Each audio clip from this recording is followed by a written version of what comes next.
Hai, kembali lagi di hari ke-16. Kita bahas lagi ya buku 30 jurus mengubah nasib hari ke-16.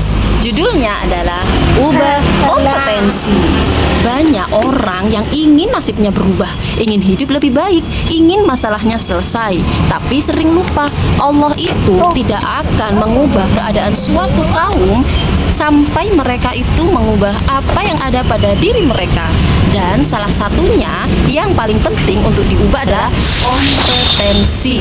Untuk hidup kita butuh kemampuan, untuk menyelesaikan masalah kita butuh keahlian, untuk memimpin, untuk berdakwah, membina keluarga, semua butuh kompetensi.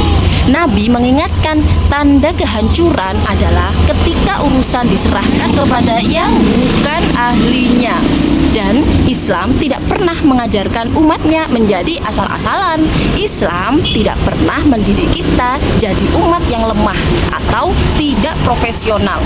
Seorang pejuang Islam bukan hanya punya semangat aja, bukan hanya punya idealisme, tapi juga punya kapasitas. Kalau kita ingin Islam tegak, kalau kita ingin keluarga kita itu kokoh, kalau kita ingin masyarakat itu berubah, maka kita harus jadi orang-orang yang layak memegang amanah.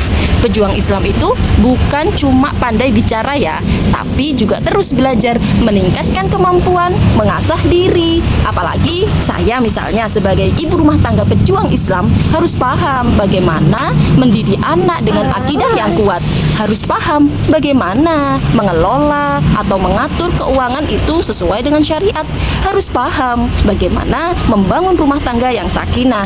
Apalagi saya sebagai pedagang pejuang Islam juga memang harus kompeten dalam bisnisnya aku ya. Kalian juga harus jujur, profesional, berkualitas, bukan hanya jualan, tapi juga membawa nilai. Karena dakwah tanpa kompetensi hanya akan jadi slogan, dan semangat tanpa kemampuan akan mudah tumbang. Nah, kita ini bukan sekedar ingin sukses dunia ya, kita ingin peradaban Islam itu bangkit. Dan kebangkitan itu tidak lahir dari orang-orang yang malas belajar. Ia itu lahir dari orang-orang yang sadar bahwa memperbaiki diri itu adalah bagian dari jihad. Hari ini kita belajar apa? Hari ini kita naik level di mana? Gitu ya. Karena berjuang sejatinya itu tidak pernah berhenti untuk meningkatkan kompetensinya. Masya Allah, barakallahu fikum. Bye bye, see you.